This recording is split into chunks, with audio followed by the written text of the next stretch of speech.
Day 2, মানে কালকে এসে আমরা পৌঁছেছি। তো আজকে সকাল সকাল এখন বেরিয়ে পড়েছি সাইট সিনের জন্য। আজকে আমরা যাচ্ছি জয়গাঁও বর্ডার। আমরা এখন যাচ্ছি ভুটান ফুনসিলিংয়ে ডে ট্রিপের জন্য। তো আমাদের হোটেল থেকে ওই বর্ডার হচ্ছে 110 কিলোমিটার, প্রায় 2.5 ঘন্টার ওপরে কিন্তু টাইম লাগবে। আর আজকে আমাদের বেরোতেও অনেক দেরি হয়ে গেছে, অলমোস্ট প্রায় 10টা বাজে। জানি না মানে কতদূর কি ঘুরতে পারবো, কোনো মানে হার্ডলি 4 ঘন্টা। ওখান থেকে আবার 4টের দিকে কি 5টার দিকে হয়তো আবার ব্যাক করা স্টার্ট করতে হবে। দেখা যাক কতটা কি কভার করা যায়। তো ফার্স্টে এখন যাই জয়গাঁও বর্ডার, ওখানে গিয়ে তারপর কন্টিনিউ করছি।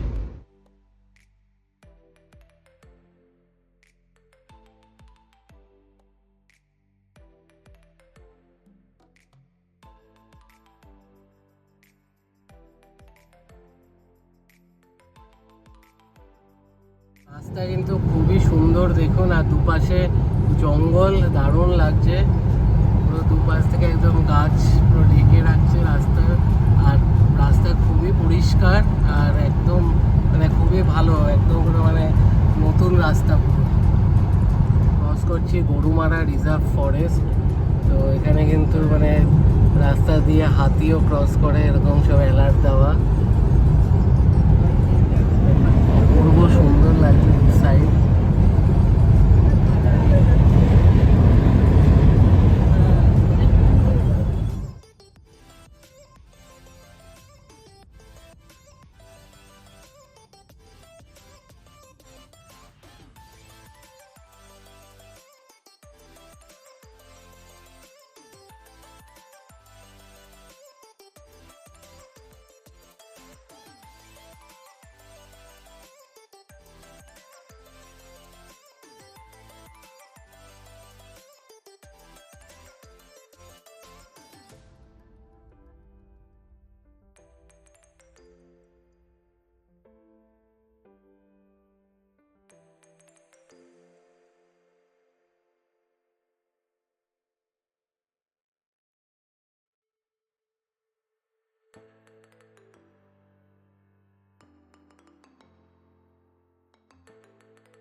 জায়গার দিকে যেতে একটা টোল পড়লো, 65 রুপিস কাটলো। এর নাম হচ্ছে সুলখাপাড়া ফি প্লাজা। তো আশা করছি বর্ডার অবধি যেতে আর কোনো টোল পড়বে না, যদি কিছু পড়ে তো আপডেট হবে। কিন্তু একটা জিনিস খুব চাপের, মানে এখানে আশেপাশে পেট্রোল পাম্প একদমই নেই। তো মানে আমাদের প্রায় তেল শেষের পথে। এখন ম্যাপ দেখে একটু ভেতর দিকে একটা পেট্রোল পাম্প থেকে একটু তেল ভরে তারপর আমরা জায়গা ওই দিকে আবার যাব। তো আপনারা মাথায় রাখবেন, এইদিকে আসলে কিন্তু মানে ব্যাকআপে গাড়িতে মানে তেল রাখার চেষ্টা করবেন, কারণ একদমই এই রোডে কোনো পেট্রোল পাম্পই পাওয়া যাচ্ছে না। এখন আমরা যেতে যেতে হঠাৎ করে ম্যাপে দেখলাম যে এখান থেকে আরেকটা বর্ডার আছে, জিটি বর্ডার, যেটা অনেকটা কাছে। তো মানে আমাদের হোটেল থেকে যেটা দেখাচ্ছিল প্রায় 3 ঘন্টার মতো, তো এটা প্রায় হাফ। মানে আমরা দেখাচ্ছে আগে হিসাব মতন 1টা বেজে যেত আমরা জয়গাঁও বর্ডারে যেতে। সেই জায়গায় এই জিটি বর্ডারটা আমরা মোটামুটি 11:30 পৌনে 12টার মধ্যে পৌঁছে যাব। তো চলুন, এই বর্ডারটা জয়গাঁও বর্ডারের থেকে আলাদা। তো এখানে কেমন কি প্রসেস আছে, এটা কিন্তু লাটাগুড়ি থেকে এই বর্ডারটাই কিন্তু কাছাকাছি পড়ছে। তো গুগল ম্যাপে জিটি বর্ডার দিলে আপনারা পেয়ে যাবেন। তো যাই বর্ডারের সামনে গিয়ে তারপর কী প্রসেস আছে সেগুলো দেখেন।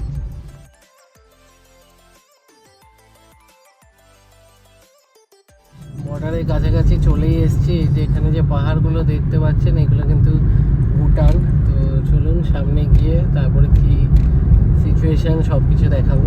প্রচুর লাইন, জানি না এখানে কতক্ষণ লাগবে, মোটামুটি বর্ডারের সামনেই পৌঁছে গেছি। লাইন দিয়ে সব গাড়ি দাঁড়িয়ে আছে, লাইন দিয়ে যত গাড়ি আছে সব তেল ভরতে এসছে, শুধু একমাত্র আমরাই আছি যারা সাইট সিনের জন্য এসছি। এসছে তাদেরকে লাইনে দাঁড়িয়ে থাকতে হচ্ছে, কিন্তু আমরা সাইট সিনের জন্য যেহেতু আমাদেরকে আগে সাইড করে কিন্তু পুলিশ অফিসাররা খুবই ভালো ছিল, তো ছেড়ে দিল।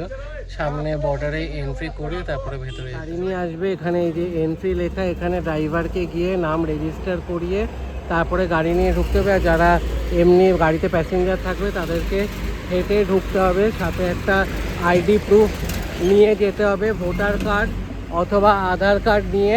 এই যে পেডিস্ট্রিয়ান এন্ট্রি বলে যে লেখা আছে, এই জায়গাটা দিয়ে এন্ট্রি করতে। এখান দিয়ে গাড়ি যাচ্ছে আসছে, আর নর্মাল লোকেদেরকে এখান দিয়ে পেডিস্ট্রিয়ান এন্ট্রি, এখান থেকে আইডি প্রুফ দেখিয়ে ওই পারে যেতে আসলাম। একদম সিম্পল প্রসেস, জাস্ট আধার কার্ড নিয়ে ওরা নিজেদের মধ্যে এন্ট্রি করে নিল, আর আমরা চলে এলাম এইদিকে। এসে এখানে পে অ্যান্ড ইউজ টয়লেট, আর পুরো আমরা কিন্তু ভুটানে এখন ঢুকে গেছি।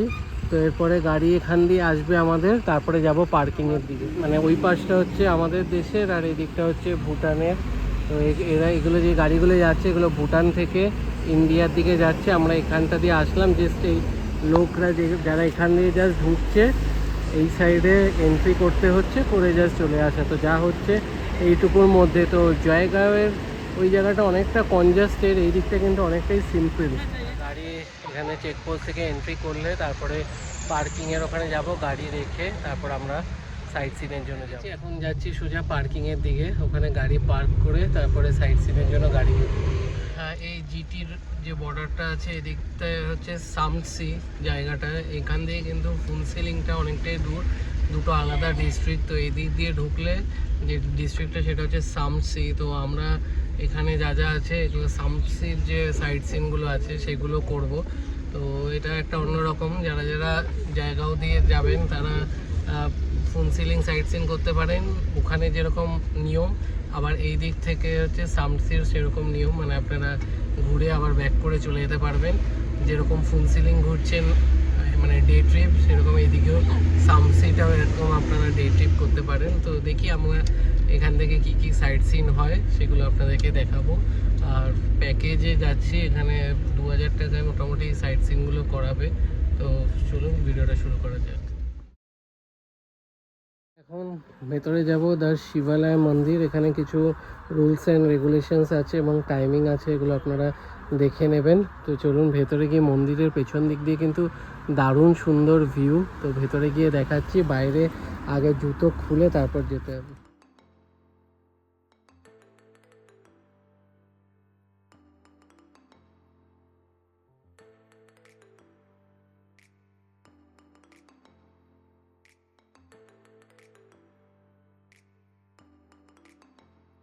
ভেতরটা তো বাইরেটা যতটা সুন্দর, ভেতরটা তার থেকেও বেশি সুন্দর, আর খুব সুন্দর কিন্তু এখানে বাগানটাও মেনটেন করে রেখেছে। মন্দিরের ভেতরটা দেখাতে পারলাম না, ক্যামেরা অ্যালাউ না বলে। আর মন্দিরের পেছন দিয়েও কিন্তু সুন্দর একটা পাহাড়ের ভিউ আছে। চলুন সামনেটায় গিয়ে আপনাদের দেখাচ্ছি। হ্যাঁ, মন্দিরের পেছনে পাহাড়টা খুব সুন্দর, জায়গাটা দারুণ লাগছে, কিন্তু অপূর্ব লাগলো এসে। আর ওয়েদারও বেশ ভালো, ঠান্ডা ঠান্ডা হাওয়া, এদিকে হালকা রোদের চাপ। আর এখানে কিন্তু একটা শিব ঠাকুরের মূর্তি রয়েছে বাইরে, এটা আপনাদেরকে দেখিয়ে দিচ্ছি। ভেতরেরটা অপূর্ব সুন্দর, ভেতরেরটা কিন্তু দেখাতে পারলাম না কারণ ওখানে ক্যামেরা অ্যালাউ না। এটা হচ্ছে ভুটানের কোর্ট, দেখুন কি সুন্দর দেখতে। এখানে royal court of justice Samsi. এর দিকে যেহেতু ভেতরে যাব সাইট সিনের জন্য, তো আবার করে আমাদেরকে এই গেটে এসে পারমিশন করাতে হলো। আর ড্রাইভার যারা বাইরে এন্ট্রি করছে তাদেরকে এখানে একটা 3 নম্বর কাউন্টার আছে, ওখান থেকে এন্ট্রি করতে হবে, করে এবার যাব। তো ব্যাপারটা এবার ক্লিয়ার করে দিই, এই জিটি যে বর্ডারটা আছে এটা হচ্ছে সামসি ডিস্ট্রিক্টের জন্য। তো মানে বেসিক্যালি আপনারা চাইলে কিন্তু এরকম ফুনসিলিং, যদি জয়গাঁও দিয়ে ঢোকেন ফুনসিলিং ঘুরে আবার বেরিয়ে যেতে পারেন। আবার আপনারা এই দিক থেকেও ঢুকে মোটামুটি মানে উইদাউট এনি মানে এসডিএফ মানে দিয়ে আপনারা ডুয়ার্সে আসলে এই দুটো বর্ডার সিটি মানে ঘুরে যেতে পারেন ভুটানের without any extra charge. Registry করিয়ে এই যে আমাদেরকে একটা ভিজিটার কার্ড দেওয়া হলো, এই কার্ডে করে আমরা মানে সাইট সিনের জন্য এই কার্ডটা লাগবে। আবার যখন ইন্ডিয়াতে ফিরবো কাউন্টারে আবার এটাকে ফেরত দিয়ে দিতে হবে। দেখতে পাচ্ছেন যে হাউসগুলো আছে এগুলো 2020-তে কোভিডের সময় এখানে সব পেশেন্টরা এখানে থাকতো। এটা কোয়ারেন্টাইন হাউস ছিল।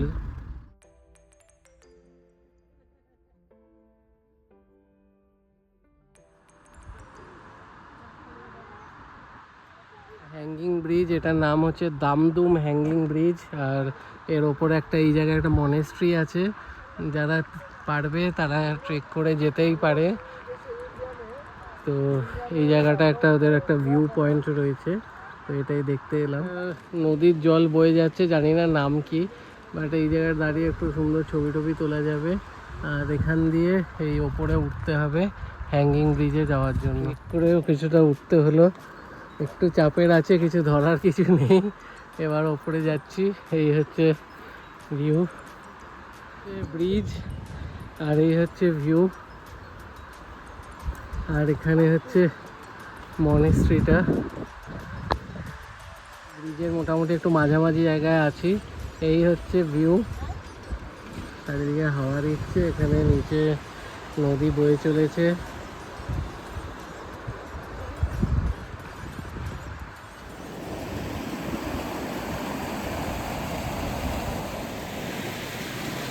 এটার নাম হচ্ছে দামদিম রিভার, যেই নামে ব্রিজটা, এই হ্যাঙ্গিং ব্রিজ সেই নামেই এই রিভার।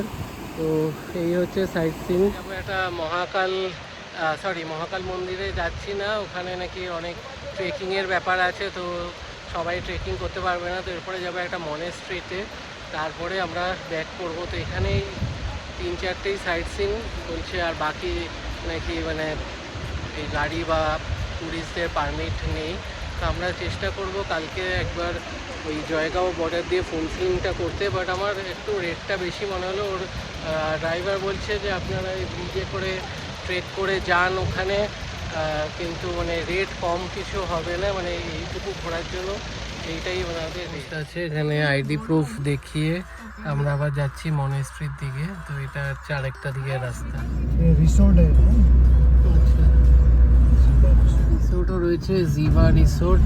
আর এখানে একটা হয়তো নদী ছিল, কিন্তু এখন কোনো জল নেই, শুকিয়ে গেছে। এই ব্রিজটা ক্রস করলাম, আমরা যাচ্ছি মনেস্ট্রির দিকে।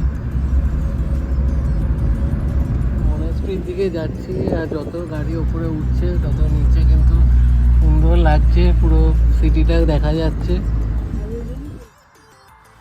এটার নাম আলেফ মনেস্ট্রি।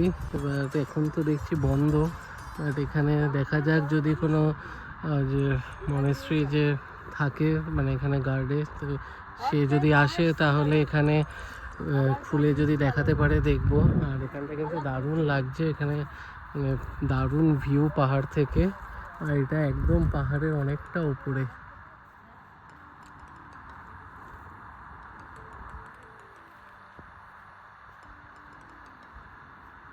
তো এটা এরকম ঘুরে ঘুরে আমরা একটু দেখছি।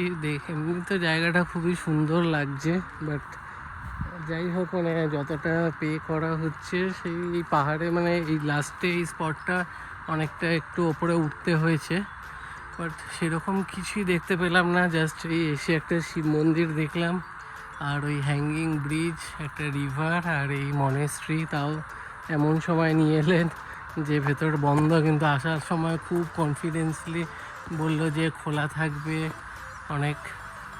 এখানে মানে 2000 টাকা গাড়ি ভাড়া দিয়ে এই জাস্ট দেখার। আর তো বলছে আর মহাকাল মন্দির আছে, সেটাও প্রায় 45 মিনিটস নাকি ট্রেক করে যেতে হবে। তো ওটা খুবই চাপের, যারা এসছি সবাই মিলে যাওয়াটা।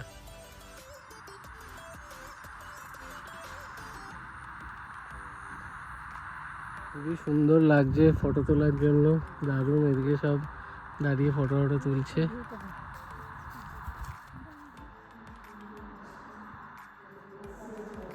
ফ্রান্সের সাইট সিন কমপ্লিট। আমি আসার সময় একটা স্টেডিয়াম দেখেছিলাম, তো আপনাদেরকে একবার দেখিয়ে যাওয়ার সময় ফুললে দেখাবো। তারপর এবার ডাইরেক্ট এই যেখানে আমাদের গাড়ি পার্কিং করা ওখানে গিয়ে নাম। কি সুন্দর ভিউটা দেখতে লাগছে, এদিকে সূর্য আর নিচে এরকম ভ্যালি, দারুণ লাগছে কিন্তু। তো এটা হচ্ছে এখানকার একটা খেলার মাঠ, দারুণ লাগছে, সুন্দর মেনটেন করা কিন্তু মাঠটা। এটা হচ্ছে ভুটানের ব্যাংক অফ ভুটান। আর এখান থেকেই আপনারা গাড়ি পার্কিংয়ে রাখতে পারবেন এবং এখান থেকেই সব গাড়ি বুক করে ঘুরতে হবে। আর এখানে সামনে একটা মন্দির আছে, দেখছি একবার গিয়ে আপনাদের দেখিয়ে দিচ্ছি। এই মন্দিরে ঢোকার এন্ট্রান্স, এবং ঢুকে এখানে সব এই ছোট ছোট কাচের এই বক্সগুলোর মধ্যে বিভিন্ন সব ঠাকুরের, এখানকার যে গড আছে তাদের হয়তো মূর্তি। তো এরকম দেখুন, লোকে এরকম ঘুরে ঘুরে দেখছে। আর এর ঠিক বাইরেটাতেই পার্কিং, সাথে জিনিসপত্রের দোকান।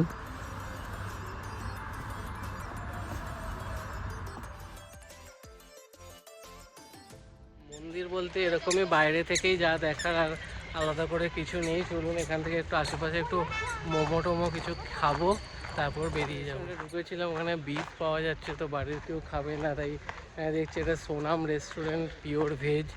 দেখি এখানে কি পাওয়া যায় খাওয়ার মতো। তাহলে এখান থেকে Sonam hotel pure veg restaurant, এই যে নিচতলা, এখানে ওপরে হয়তো থাকার জায়গাও আছে। আমরা এই নিচে পিওর ভেজ রেস্টুরেন্ট, এখানটায় ঢুকলাম খাওয়ার জন্য। মোটামুটি পরিষ্কার, আর খাওয়ার অর্ডার করে দিয়েছি, ভেজ মোমো আর নুডলস অর্ডার করেছি। চলুন ভেতরে গিয়ে দেখিয়ে দিচ্ছি। একদম নর্মাল অ্যাম্বিয়েন্স, খাওয়া দাওয়ারও মোটামুটি ঠিকঠাক রেট। তো এখান থেকে খেয়ে দিয়ে গাড়িতে তেল ভরে আজকে এখান থেকে ব্যাক করবো।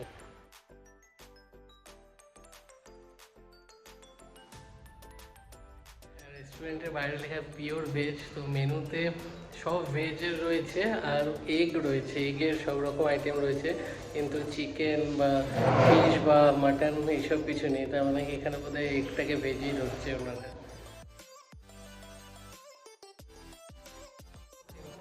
ঘরোয়া বসার অ্যারেঞ্জমেন্ট, আর এটা কিন্তু একদম ঠিক বর্ডার দিয়ে ঢুকেই যে পার্কিং রয়েছে তার পাশেই কিন্তু এই রেস্টুরেন্টটা।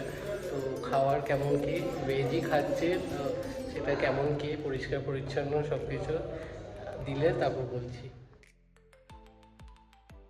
মোমো, ভেজ মোমো এক প্লেটে 6 পিস করে, আর এই হচ্ছে ভেজ নুডলসের কোয়ান্টিটি। তো এক একজনের এক এক প্লেট করেই মনে হবে। তো চলুন খাওয়া দাওয়া কমপ্লিট করে কথা। খাওয়া দাওয়া কমপ্লিট, ঠিকঠাক ছিল মোটামুটি, সবার খিদা পেয়ে গেছে। মানে হোটেল থেকে ব্রেকফাস্ট করে বেরোয়ার পরে 3টের সময় তো যা পাওয়া গেছে আমার মোটামুটি চলে যায় ভেজ নুডলস আর ভেজ মোমো। তো এবার দেখি এখানে আশপাশে একটু কিছু ম্যাগনেট, ফ্রিজ ম্যাগনেট এগুলো পেলে নেব, তাহলে কালকে যদি ফুলসিলিংয়ে যাই ওখান থেকে নেব। একবার একটু দেখে যে 4টে বেজে গেছে, জাস্ট ডট, মানে 4টে বেজেছে। তো এখানে 4টে বেজে গেলে কিন্তু ইন্ডিয়ান গাড়িতে ওনারা পেট্রোল পাম্পে তেল ভরতে দেয় না। তো একবার গিয়ে আমরা অলরেডি ঘুরে এলাম, তো বাড়ির বাকি সবাই খাওয়া দাওয়া করছে। তো এবার আস্তে আস্তে ব্যাক করে যাব। একবার যাওয়ার সময় আরেকবার চেষ্টা করব, বাট এদের যা নিয়ম যা শুনলাম যে 4টের, কারণ ইন্ডিয়া থেকে নাকি মানে বারবার করে এখানে মানে বিজনেস চলছে ট্যুর অ্যান্ড ট্রাভেলসের, এখান থেকে গাড়িতে তেল ভরায়, তারপরে ডুয়ার্সে ঘুরে বেড়ায় বা ট্যুরিস্টদের ঘোরায়, আবার এসে এখান থেকে তেল ভরে। তো এই বিজনেস চলে এখানে বলে আর গাড়িতে তেল ভরা গেল না, আমরা এখন ব্যাক করছি। তো ঢোকার সময় একবার ইন্ডিয়ান বর্ডারে নাম এন্ট্রি করে একটা নাম্বার দেওয়া হয়েছিল, ওটাকে কাটাতে হবে যাওয়ার সময়। আবার এই দিকেও যে নাম এন্ট্রি করা আছে এদের দেশে, সেটাও নাম্বারটাকে কাটাতে হবে। 2 জায়গা থেকে একটা করে নাম্বার দেয়, যেগুলো গিয়ে কাটাতে হবে। আমরা যখন এখান থেকে ঢুকেছিলাম এই দিকে একটা এন্ট্রি করা হয়েছে, সেই এন্ট্রি পয়েন্টে এখন নামটাকে কাটাবো। আবার বর্ডার ক্রস করে বা সাইডে ইন্ডিয়ার বর্ডারে নাম এন্ট্রি করা হয়েছিল, ওটাকে কাটাবো। আমরা বর্ডার ক্রস করে এবার হোটেলে ব্যাক করছি। তো আজকে সাইট সিনের এই প্রোগ্রাম ছিল, আবার কালকে সকালবেলা বেরোবো। কালকে আশা করছি ফুলসিলিং, আজকে সকালে বেরিয়েছিলাম ফুলসিলিংয়ের প্ল্যানে, অনেক কিছু অন্য ঘোরা হয়ে গেল। তো কালকে ফাইনালি বেরোবো ফুলসিলিংয়ের উদ্দেশ্যে। আপাতত তো সেই প্ল্যান রয়েছে। তো সাইট সিন আবার কালকে কন্টিনিউ করছি। এবার ভিডিওটা এখানেই এন্ড করব, ডাইরেক্ট আবার হোটেলে ফিরে কন্টিনিউ করব।